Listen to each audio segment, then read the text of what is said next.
கிறிஸ்துவுக்குள் பிரியமானவர்களே, FIBA radio வழங்கும் ஆராதனை வேளை நிகழ்ச்சிக்கு உங்களை அன்புடன் வரவேற்கிறோம். ஆராதனை வேளை நிகழ்ச்சியை நீங்கள் வாரந்தோறும் கேட்டு ஆசிர்வதிக்கப்பட்டு வருகிறீர்கள். இவ்வாரமும் இந்நிகழ்ச்சியை கேட்டு ஆசிர்வதிக்கப்படுங்கள். தேவன் ஆவியாய் இருக்கிறார். அவரை தொழுது கொள்ளுகிறவர்கள் ஆவியோடும் உண்மையோடும் அவரை தொழுது கொள்ள வேண்டும் என்றார். யோவான் 4:24. இந்நிகழ்ச்சி பற்றிய மேலான கருத்துக்களை கமெண்ட் செக்ஷனில் பதிவிடுங்கள். உங்கள் நண்பர்களுக்கும் இந்நிகழ்ச்சியை அறிமுகம் செய்யுங்கள். இனி கேளுங்கள் ஆராதனை வேளை.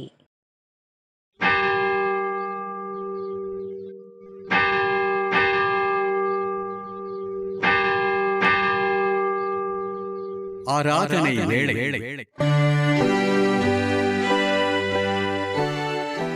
நம்முடைய துவக்கம் பிதா குமாரன் பரிசுத்த ஆவியின் திருப்பெயரிலே, ஆமென். என கருமையான தேவனுடைய சின்னமே, ஃபீபா ரேடியோ தயாரித்து ஒளிபரப்பும் ஆராதனை வேளை நிகழ்ச்சிக்கு நேர்களாகி உங்களை அன்போடு கூட வாழ்த்தி நாங்கள் வரவேற்கின்றோம். கர்த்ததாமே நம்மையும் இந்த நிகழ்வையும் அளவில்லாமல் ஆசீர்வதிப்பாராக. ஆண்டவரை நோக்கி நாம் பிரார்த்தனை செய்வோம். இரக்கங்களின் பிதாவே, எல்லா ஆசீர்வாதங்களுக்கும் ஊற்றே, தர்மியான கால வேளைக்காக நாங்கள் உமக்கு நன்றிகளை சொல்கின்றோம். 3ஆம் மாதத்தினுடைய கடைசி ஓய்வு நாளை நாங்கள் ஆசரிக்கும்படியாகவும், எருசலேமை நோக்கி நீர் பவனியாக சென்ற நாளை நாங்கள் நினைவு கூறும்படியாக அருளை தந்திரதற்காக நன்றிகளை சொல்கின்றோம். ஆம் கர்த்தாவே, நீர் எருசலேமை நோக்கி பவனியாக சென்ற பொழுது மக்கள் அனைவருமாக இணைந்து உரத்த சத்தமாய் ஓசன்னா ஓசன்னா, தாவீதின் குமாரனே எங்களுக்கு இறங்கும் என்று சொல்லி சொன்ன வார்த்தைகளை நாங்கள் நினைவு கூறுகின்றோம். அந்த பவனிலே கலந்து கொண்ட பிள்ளைகளைப் போல நாங்களும் கலந்து கொண்டு உடைய நாமத்தை மகிமைப்படுத்த அருளை தாரும். இந்த விசேஷித்த குருத்தோலை ஞாயிறு ஆராதனை வேளை நிகழ்வை ஆசீர்வதிக்கும்படியாக நாங்கள் செபிக்கின்றோம். பவனியினுடைய நோக்கத்தை நாங்கள் புரிந்து கொள்ளவும், ஆண்டவரே உமக்கு பிரியமான பிள்ளைகளாக நாங்கள் வாழும்படியாக எப்பொழுதும் உம்முடைய வார்த்தைகள் எங்கள் வாயிலே இருக்கும்படியான அருளை தர வேண்டும் என்று இரட்சகர் இயேசுவின் திருநாமத்திலே வேண்டி நிற்கின்றோம் பிதாவே, ஆமென். தேவனுடைய நாமத்தை புகழ்ந்து பாடும் எண்ணமாக கிறிஸ்து சபை பாமாலைகளிலே ஓசானா பாலர் பாடும் என்ற பாடலை நாம் இணைந்து பாடுவோம்.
கர்த்தரின் வாசலில் நன்றி அறிதலோடும் அவர் பிரகாரங்களில் துதியோடும் பிரவேசியுங்கள்.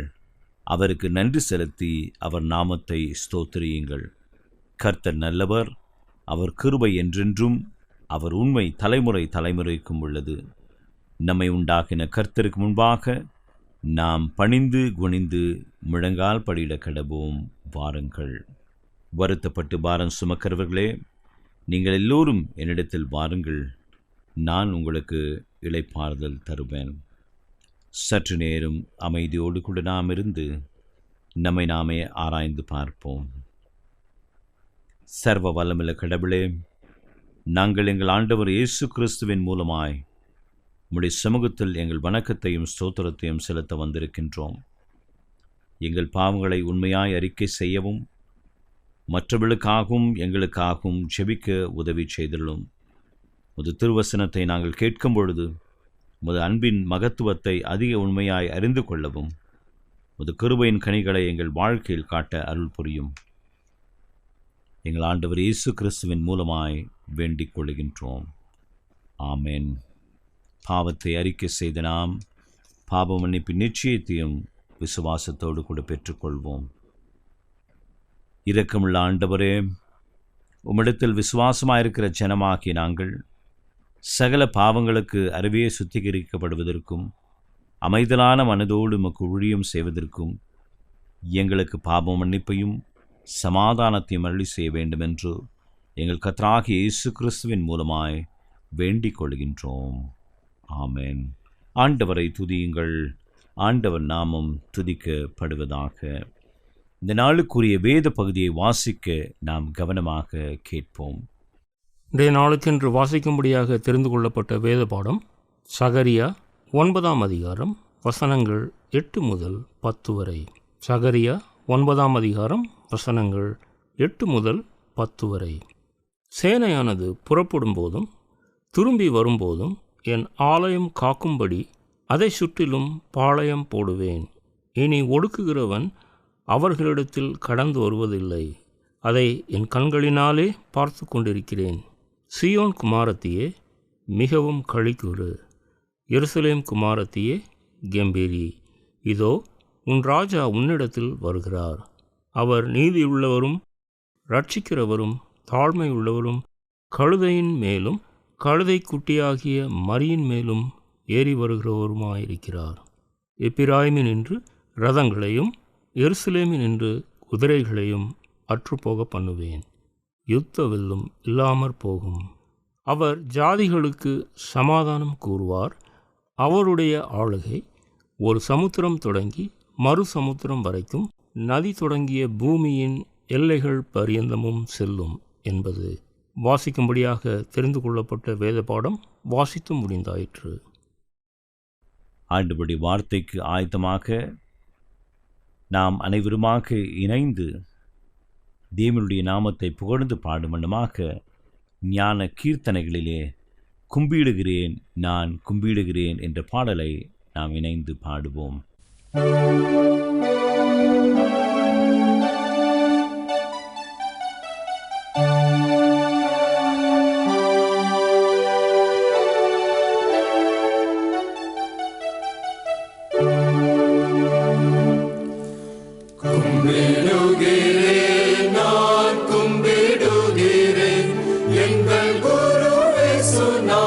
பாதம் கும்பிடுகிறேன், கும்பிடுகிறேன்.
கிறிஸ்துவுக்குள் பிரியமானவர்களே, இந்த குருத்தோலை ஞாயிறு சிறப்பு செய்தியை நம்மோடு கூட பகிர்ந்து கொள்ளும்படியாக வந்திருப்பவர் சென்னை பகுதியை சார்ந்து பாப்டிஸ்ட் திருச்சபையிலே தம்முடைய ஊழிய பணியை ஆற்றி வருகின்ற போதகர் ஜான் நெல்சன் ஐயா அவர்கள்.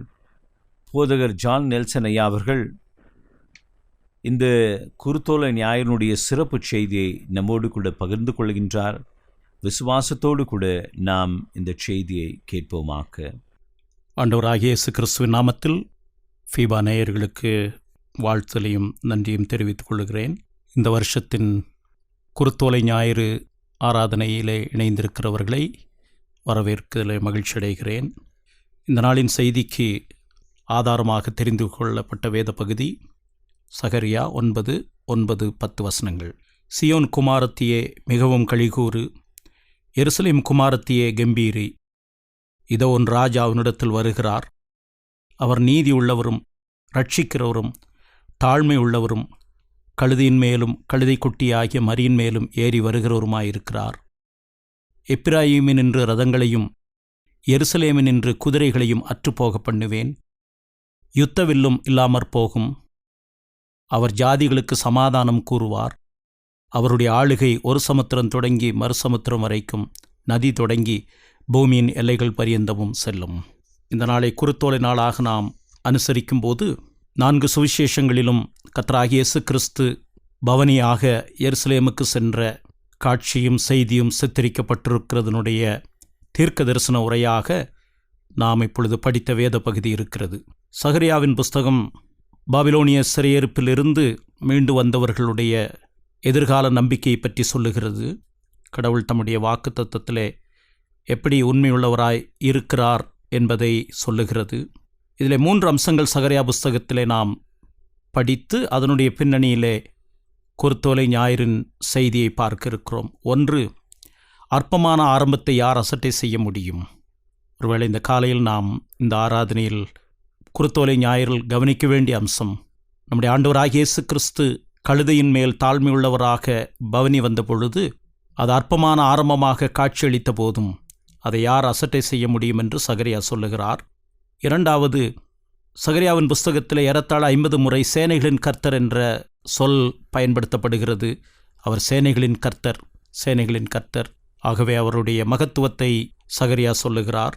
3வது, இறுதியாக, வெற்றியோ நம்பிக்கையோ ஆசீர்வாதமோ மனிதனுடைய முயற்சியினால் அல்ல, பலத்தினாலும் அல்ல, பராக்கிரமத்தினால் அல்ல, என்னுடைய ஆவியினாலே ஆகும் என்று சொல்லப்பட்ட செய்தியும் சகரியா புஸ்தகத்திலிருந்து நமக்கு கற்றுக் கொடுக்கப்படுகிறது. இதன் பின்னணியில் சகரியா ஆண்டவருடைய மேசியாவினுடைய வருகை, குறிப்பாக எருசலேமுக்கு அவர் கடைசி முறையாக அவர் சிலுவையில் அறையப்படுவதற்கு முன்பதாக பவனியாக வரும்போது எப்படிப்பட்ட தன்மையுடையவராய் வரப்போகிறார் என்பதை 3 கோணங்களிலே சகரியா சொல்லுகிறார். 9ஆம் வசனத்தில் அதை பார்க்கிறோம். இதோ உன் ராஜா உன்னிடத்தில் வருகிறார். அவர் நீதி உள்ளவர், ரட்சிக்கிறவர், தாழ்மை உள்ளவர். இது 3 காலங்களை உள்ளடக்கியது என்று சொன்னால் மிகையாகாது. முதலாவது, அவர் நீதி உள்ளவர் என்று சொல்லும்போது கடந்த காலத்தையும் அவருடைய நித்தியத்தையும் சொல்லுகிறது. கடவுள் எல்லையில்லாத நீதி உள்ளவர், கடந்த காலம்.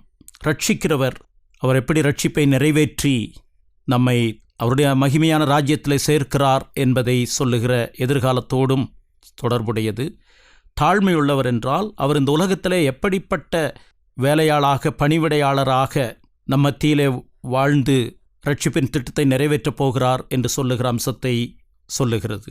இதோ உன் ராஜா நீதி உள்ளவரும் ரட்சிக்கிறவரும் தாழ்மை உள்ளவரும் இப்படி கழுதையின் மேல் ஏறி வருகிறார் என்று சொல்லிவிட்டு 10ஆம் வசனத்திலே அதற்கு மாறாக அவர் ரதங்களையும் குதிரைகளையும் அற்றுப்போக பண்ணுவார் என்றும் சமாதானத்தை ஜாதிகளுக்கு கூறுவார் என்றும், பூமியின் ஒரு முனை துவங்கி பூமியின் எல்லைகள் பரியந்தமும் அது எப்படி செல்லுகிறது என்றும் சொல்லுகிறதை நாம் பார்க்கிறோம். கிறிஸ்துவுக்குள் பிரியமானவர்களே, யூதர்கள் மேசியாவினுடைய வருகையை எப்படி நோக்கி கொண்டிருந்தார்கள் என்பதை நாம் அறிந்திருக்கிறோம். ரோமர்கள் அவர்களை அடிமைப்படுத்தி வைத்திருந்தார்கள். ரோம சாம்ராஜ்யத்தினுடைய ஆதிக்கத்திலிருந்து மேசியா என்பவர் எங்களை விடுதலையாக்கப் போகிறார் என்ற எதிர்பார்ப்போடு அவர்கள் வாழ்ந்து கொண்டிருந்தார்கள். ஆகவே கர்த்தராகிய இயேசு கிறிஸ்து எருசலேமை நோக்கி பவனியாக வந்த பொழுது திரள் கூட்டமான ஜனங்கள் இந்த ஒரு எதிர்பார்ப்போடு அவருக்கு பின் சென்று ஓசன்னா என்று பாடிக்கொண்டு போனார்கள். ஓசன்னா என்ற வார்த்தைக்கு அர்த்தம் இன்றே ரட்சியும் எங்களை மீட்டிடும் என்பதாகும். அவர்களுடைய எதிர்பார்ப்பு முழுவதும் ரோம சாம்ராஜ்யத்தினுடைய ஆளுகையிலிருந்து மேசியா எங்களை மீட்கப் போகிறார் என்பதாகும். ஆனால் ஆண்டவராகிய இயேசு கிறிஸ்து என்னுடைய ராஜ்யம் இந்த உலகத்திற்குரியது அல்ல என்று சொன்ன செய்தியை அவர்கள் ஏற்றுக்கொள்ளவில்லை என்பதுதான் இதிலிருந்து புரிகிறது. ஆகவேதான் ஒரு சில நாட்களிலே அவரை சிலுவையில் அறையும் என்று சொல்லி இதே ஜனங்கள் கூக்குரலிட்டதை நாம் பார்க்கிறோம். என்னுடைய ராஜ்யம் இந்த உலகத்திற்குரியது அல்ல என்று ஆண்டவராகிய இயேசு கிறிஸ்து சொன்ன செய்தியை, குறிப்பாக பிலாத்துவுக்கு முன்பு சொன்ன செய்தியை நாம் யோவான் எழுதின சுவிசேஷம் 18ஆம் அதிகாரத்தில் படிக்கிறோம். யோவான் சுவிசேஷம் 18ஆம் அதிகாரம் முழுவதும் இயேசு கிறிஸ்துனுடைய ராஜ்யம் எப்படி இந்த உலகத்திற்குரியது அல்ல என்ற அம்சங்களை சுட்டி காண்பிக்கிறது. அதில் 2 வார்த்தைகள் முக்கியமானது. என்னுடைய ராஜ்யம் இந்த உலகத்திற்குரியதல்ல. என்னுடைய ராஜ்யம் இந்த உலகத்திற்குரியதாயிருந்தால் என்னுடைய சீஷர்கள் போராடி இருப்பார்களே என்று ஆண்டவராகிய இயேசு கிறிஸ்து சொல்லுகிறார். இந்த குருத்தோலை ஞாயிறில் ஆண்டவராகிய இயேசு கிறிஸ்துவின் ராஜ்யம் எப்படிப்பட்ட தன்மையுடையது என்பதை 2 வகையிலே பார்க்கும்போது, அவர் எப்படி கழுதையிலே வந்தது, கழுதை குட்டியாகிய மரியின் மேல் ஏறி வந்தது பொருத்தமானது என்பதை பார்ப்பதற்கு வசதியாக இருக்கும். பொதுவாக ராஜாக்கள் குதிரைகளின் மேல் ஏறி வேகமாய் வருவார்கள். ஆனால் ஆண்டவராகிய இயேசு கிறிஸ்து எருசலேமுக்கு பவனியாக தாழ்மையின் சின்னமாகிய கழுதையின் மேலும் கழுதை குட்டியாகிய மரியின் மேலும் ஏறி வந்திருக்கிறார். யோவான் எழுதின சுவிசேஷம் 18ஆம் அதிகாரத்தில் ஆண்டவராகிய இயேசு கிறிஸ்துனுடைய ராஜ்யத்தினுடைய 2 தன்மைகளை பார்க்கலாம். ஒன்று, 9ஆம் வசனத்திலே, நீர் எனக்கு தந்தவர்களில் ஒருவனையும் நான் இழந்து போகவில்லை என்று அவர் சொல்லிய வசனம் நிறைவேறத்தக்கதாக இப்படி நடந்தது. அதாவது, இந்த உலகத்தின் ராஜாக்கள் தங்களுடைய வீரர்களை பலி கொடுத்து தங்களுடைய ராஜ்யத்தை காத்துக்கொள்ளுவார்கள், தங்களை காத்துக்கொள்ளுவார்கள். நீங்கள் எந்த ராஜ்யத்தையும் அதனுடைய தாற்பயத்தையும் ஆராய்ந்து பார்த்தால் போர் வீரர்கள் பலிக்கடா ஆக்கப்படுவார்கள். ராஜாவுக்காக, ராஜ்யத்திற்காக போர் வீரர்கள் மரிப்பார்கள். ஆனால் ஆண்டவராகிய இயேசு கிறிஸ்து சொல்லுகிறார், என்னுடைய ராஜ்யம் இவ்வுலகத்திற்குரியதானால் நான் யூதரிடத்தில் ஒப்புக்கூடாதபடிக்கு என் ஊழியக்காரர் போராடி இருப்பார்களே, இப்படி இருக்க என் ராஜ்யம் இவ்விடத்திற்குரியதல்ல என்றார். இன்னொரு வகையில் சொல்ல வேண்டும் என்று சொன்னால், உலக ராஜ்யங்களைப் போல் அல்லாமல் இயேசு கிறிஸ்து தம்முடைய ஜீவனை கொடுத்து தம்முடைய மக்களை பாதுகாக்கிறார். பாவத்தின் அடிமைத்தனத்திலிருந்து விடுதலையாக்குகிறார். பாவத்தினுடைய வல்லமையிலிருந்து விடுதலையாக்குகிறார். பாவத்தினுடைய பிரசன்னத்திலிருந்தே நம்மை விடுதலையாக்கப் போகிறார். இந்த உலகத்தின் ராஜ்யத்தினுடைய தன்மைக்கும் கிறிஸ்துவனுடைய ராஜ்யத்தின் தன்மைக்கும் உள்ள அடிப்படை வித்தியாசம், ஆடுகளுக்காக என் ஜீவனை நான் கொடுக்கிறேன் என்று சொன்ன இயேசு கிறிஸ்துவனுடைய வார்த்தைகள் முக்கியம் பெறுகிறது. ஆகவே ஆண்டவருடைய ராஜ்யம் என்பது அவர் தம்முடைய ஜீவனை நமக்காக கொடுத்து நம்மை பாதுகாக்கிறார். நீர் எனக்கு தந்தவர்களில் ஒருவனையும் நான் இழந்து போகவில்லை என்று சொல்லிய வாசனம் நிறைவேறினது. 2வது யோவான் 18ஆம் அதிகாரத்திலே தாம் இன்னவிதமான மரணமாய் மரிக்கப் போகிறார் என்பதை குறிக்கும்படி அந்த வார்த்தை நிறைவேறத்தக்கதாக இப்படி சொன்னார். கிறிஸ்துவனுடைய ராஜ்யம் நித்திய அடையாளமுடையதாக இருக்கிறபடியினால் பிதாவானவர் தீர்மானித்தபடி அவர் இந்த உலகத்திலே வந்து சிலுவையிலே மரித்தார். அந்த அடிப்படையிலே அவருடைய ராஜ்யம் இந்த உலக ராஜ்யங்களை காட்டிலும் வித்தியாசமானது. நித்தியத்திலே நம்முடைய ரட்சிப்பை பிதா, குமாரன், பரிசுத்தாவியானவராகிய திரியேக தேவன் தீர்மானித்து ஆலோசித்து உங்களையும் என்னையும் நினைத்து கிறிஸ்து இந்த உலகத்திலே வந்து மரித்தார். அவர் எருசலேமுக்கு பவனியாக போகும்போது இந்த ராஜ்யத்தினுடைய தன்மையோடு போனார். ஆனால் ஓசன்னா என்று பாடின ஜனங்கள் அதனுடைய உண்மையான அர்த்தத்தை அறிந்திருக்கவில்லை. இது வேதத்தில் எழுதப்பட்டிருப்பதனுடைய முகாந்திரம் நீங்களும் நானும் கர்த்தராகிய இயேசு கிறிஸ்துவனுடைய ராஜ்யத்தின் மகத்துவத்தை ஏற்றுக்கொண்டவர்களாக, அவரை விசுவாசித்தவர்களாக, இதோ உன் ராஜா வருகிறார் என்று கொடுக்கப்பட்ட அழைப்பை ஏற்றுக்கொண்டவர்களாக இந்த நாளிலும் வருகிற நாட்களிலும் கடவுளுடைய கிருபையிலே கழிகூற தேவன் நமக்கு கிருபை செய்வார். அவர் நீதியுள்ளவரும் ரட்சிக்கிறவரும் தாழ்மையுள்ளவருமாய் வருகிறார். நம்முடைய ஆசீர்வாதம் கடந்த காலத்தையும் நிகழ்காலத்தையும் எதிர்காலத்தையும் உள்ளடக்கியது. இந்த கர்த்தருடைய ராஜ்யத்தினுடைய ஆசீர்வாதத்தை இந்த நாளில் பெற்றுக்கொள்ள குருத்தோலை ஞாயிறுக்கு நமக்கு சவால் கொடுக்கிறது, அழைப்பு கொடுக்கிறது. இந்த அழைப்பை நாம் ஏற்றுக்கொள்ள தேவன் தாமே கிருபை செய்வாராக. ஓசன்னா என்றால் இன்றே ரட்சியும், இதுவே அனுக்கிரக காலம். இன்றைக்கு இந்த ரட்சிப்பின் ஆசீர்வாதத்தை காண தேவன் நமக்கு கிருபை செய்வாராக. ஆமேன். எனக்கு அருமையான தேவனுடைய சினமே, இந்த நாளிலுமாக நம்முடைய கடந்து வந்து குருத்தோலை ஞாயினுடைய சிறப்பு செய்தியை பகிர்ந்து கொண்ட போதகர் ஜான் நெல்சன் ஐயா அவர்களுக்கு ஃபீபா ஊழியங்களின் சார்பிலும் ஆராதனை வேளை நேயர்களாகிய உங்கள் ஒவ்வொருவரின் சார்பிலும் வாழ்த்துக்களையும் நன்றிகளையும் தெரிவித்துக் கொள்கின்றோம். கர்த்ததாமே அவரையும் அவருடைய ஊழிய பணியும் அவருடைய குடும்பத்தையும் அளவில்லாமல் ஆசீர்வதிப்பாராக. நாம் தொடர்ந்து நம்முடைய விசுவாசத்தை அப்போஸ்தலர் விசுவாச பிரமாணத்தின் வாயிலாக அறிக்கை செய்து அதை நாம் உறுதி செய்வோமாக. வானத்தையும் பூமியையும் படைத்த சர்வ வல்லமையுள்ள பிதாவாகிய தேவனை விசுவாசிக்கிறேன். அவருடைய ஒரே குமாரனாகிய நம்முடைய நாதர் இயேசு கிறிஸ்துவையும் விசுவாசிக்கிறேன். அவர் பரிசுத்த ஆவியினாலே கன்னி மரியாளிடத்தில் உற்பவித்து பிறந்தார். பொந்தியு பிலாத்துவின் காலத்தில் பாடுபட்டு சிலுவையில் அறையுண்டு மரித்து அடக்கம் பண்ணப்பட்டு பாதாளத்தில் இறங்கினார். மூன்றாம் நாள் மரித்தோரிடத்திலிருந்து எழுந்தருளினார். பரமண்டலத்துக்கு ஏறி சர்வ வல்லமையுள்ள பிதாவாகிய தேவனுடைய வலது பாசத்திலே வீற்றிருக்கிறார். அவ்விடத்திலிருந்து உயிருள்ளோரையும் மரித்தோரையும் நியாயம் தீர்க்க வருவார். பரிசுத்த ஆவியையும் விசுவாசிக்கிறேன். பொதுவாயிருக்கிற பரிசுத்த சபையும் பரிசுத்தவான்களுடைய ஐக்கியமும் பாவ மன்னிப்பும் சரீர உயிர்த்தெழுதலும் நித்திய ஜீவனும் உண்டென்று விசுவாசிக்கிறேன். ஆமென். நாம் அனைவருமாக இணைந்து தேவனுடைய நாமத்தை புகழ்ந்து பாடுவனுமாக கிறிஸ்து சபை பாமாலைகளிலே தயாலா இயேசு தேவரீர் மாண்பாய் பவனி போகிறீர் என்ற பாடலை நாம் சேர்ந்து பாடுவோம்.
ஆண்டவரை நோக்கி நாம் மன்றாடுவோம்.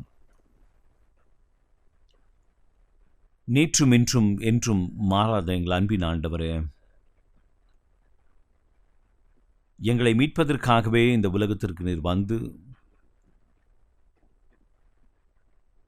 உம்மை சந்தித்த எல்லா மக்களுக்கும் தேவனுடைய தகவுகளை நீர் தெரிவித்து, மனம் திரும்புங்கள், பரலோக ராஜ்யம் சமீபமாக இருக்கின்றது என்பதை குறித்து ஆழமாக எங்களுக்கு எடுத்துரைத்து, வந்த ஊழிய பணி நிறைவேறும்படியாக கடைசி நாளிலே எருசலேமை நோக்கி நீர் பவனியாக சென்றீர். நீர் பவனியாக சென்ற அந்த நாளை நாங்கள் நினைவு கூறுகின்றோம். ஆண்டவரே, அந்த பவனியிலே நடந்த நிகழ்வுகள் எல்லாவற்றையும் நாங்கள் நினைவு கூறுகின்றோம். எருசலேமுக்காக நீர் கண்ணீர் வடித்ததையும், எங்களுடைய கடினமான இருதயத்தை குறித்து நீர் வியாகுலப்பட்டதையும் நாங்கள் நினைவு கூறுகின்றோம். இப்பொழுதுமாக அங்கு திரளாய் கூடியிருந்த மக்களைப் போல நாங்களும் ஆர்ப்பரிக்கத்தக்கதாக அருளை தாரும். விடுதலை பெற்றவர்களாக, கிறிஸ்துவின் அன்பை ருசித்தவர்களாக உம்மை துதித்து பாட எங்களுக்கு அருளை தாரும். இந்த ஆராதனை வேளை நிகழ்விலே பங்கு கொண்டு மது பிள்ளைகளை ஆசீர்வதியும். இந்த ஸ்லாக்கியத்தை பெற்றுக்கொண்ட அவர்கள் உள்ளத்தின் ஆழத்திலிருந்து நன்றிகளை சொல்ல அருளை தாரும். எங்கெல்லாம் இந்த வார்த்தைகளை இப்பொழுது ஒலித்து கொண்டிருக்கின்றதோ, யாரெல்லாம் இந்த வார்த்தைகளை கேட்டுக்கொண்டாரோ அவர்கள் எல்லோரும் நம்முடைய ஆசீர்வாதத்தை பெற்றுக்கொள்ள அருளை தாரும். அப்படி சத்தியத்தை ஆழமாய் அறிந்து கொள்ள நீர் கிருபை தாரும். குடும்பத்திற்காக, கணவனுக்காக, மனைவிக்காக, பிள்ளைகளுக்காக, பெற்றோருக்காக, பிள்ளைகள் எழுதி கொண்டிருக்கின்ற தேர்வுக்காக ஆண்டவரே ஜெபித்து கொண்டிருக்கின்ற ஒவ்வொரு குடும்பத்திற்காக நாங்கள் ஜெபிக்கின்றோம். கர்த்தர் எல்லாவற்றையும் நேர்த்தியாய் செய்து முடிக்கின்ற ஆண்டவர், நீர் அப்படியே செய்யப்போவதற்காக நன்றி செலுத்துகின்றோம். இப்படி ஊழியத்திற்காக வந்தீர், ஊழியத்தை செய்தீர், வெற்றி சிறந்தீர். அவனுமே நாங்களும் வெற்றி சிறக்க அருள் தர வேண்டும் என்று சொல்லி எருசலேமை நோக்கி பவனியாக சென்ற இயேசு என்ற திருநாமத்திலே வேண்டி நிற்கின்றோம் பிதாவே, ஆமேன். ஆண்டவர் நமக்கு கற்பித்த கர்த்தருடைய ஜெபத்தை ஒன்றாக ஏறெடுப்போம். பரமண்டலங்களில் இருக்கிற எங்கள் பிதாவே, உம்முடைய நாமம் பரிசுத்தப்படுவதாக, உம்முடைய ராஜ்யம் வருவதாக, உம்முடைய சித்தம் பரமண்டலத்திலே செய்யப்படுகிறது போல பூமியிலேயும் செய்யப்படுவதாக. அன்றுள்ள எங்கள் அப்பத்தை எங்களுக்கு இன்று தாரும். எங்களுக்கு விரோதமாய் குற்றம் செய்கிறவர்களுக்கு நாங்கள் மன்னிக்கிறது போல எங்கள் குற்றங்களை எங்களுக்கு மன்னியும். எங்களை சோதனைக்குள் பிரவேசிக்க பண்ணாமல் தீமையை நின்று எங்களை ரட்சித்துக் கொள்ளும். ராஜ்யமும் வல்லமையும் மகிமையும் என்றென்றைக்கும் உடையவைகளே. ஆமென். ஆண்டவரின் ஆசீர்வாதத்தை விசுவாசத்தோடு கூட பெற்றுக்கொள்வோம். நம்முடைய ஆண்டவராகிய இயேசு கிறிஸ்துவினுடைய கிருபை, பிதாவாகிய தேவனுடைய அன்பு, பரிசுத்தாவினுடைய ஐக்கியம், வழிநடத்துதல், ஆசீர்வாதம் நம்மோடும் நாம் தியானித்த சத்தியத்தோடும் இன்றும் என்றும் சதா காலங்களிலும் தங்கி நிலைத்திருப்பதாக. ஆமென்.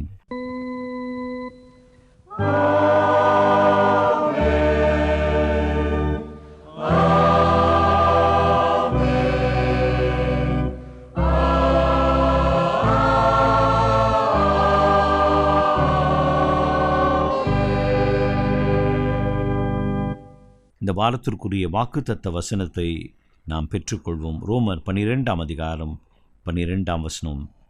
நம்பிக்கையிலே சந்தோஷமாயிருங்கள், உபத்திரவத்திலே பொறுமையாயிருங்கள், ஜெபத்திலே உறுதியாய் தரித்திருங்கள் என்று கர்த்தர் நமக்கு சொல்கின்றார். இவைகளை செய்கின்ற பொழுது கர்த்தர் நம்மை அளவில்லாமல் ஆசீர்வதிப்பார் என்று சொல்லி உங்களிடத்திலிருந்து விடைபெறுவது உங்கள் ஊழியன் அருள் திரு தியோடு வில்லியம். கர்த்தர் உங்களை ஆசீர்வதிப்பாராக.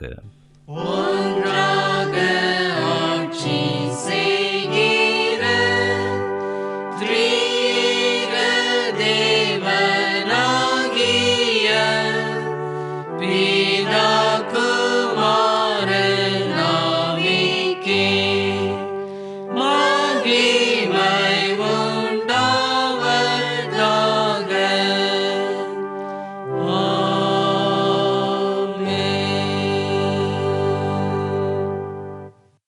மீண்டும் நினைவுபடுத்துகிறோம் நேர்களே, நீங்கள் ஃபீபா ரேடியோவின் நிகழ்ச்சிகள் பற்றிய தகவல்களை அறிந்து கொள்ள விரும்பினால் டிஸ்கிரிப்ஷன் பாக்ஸில் கொடுக்கப்பட்டுள்ள லிங்கை கிளிக் செய்யுங்கள்.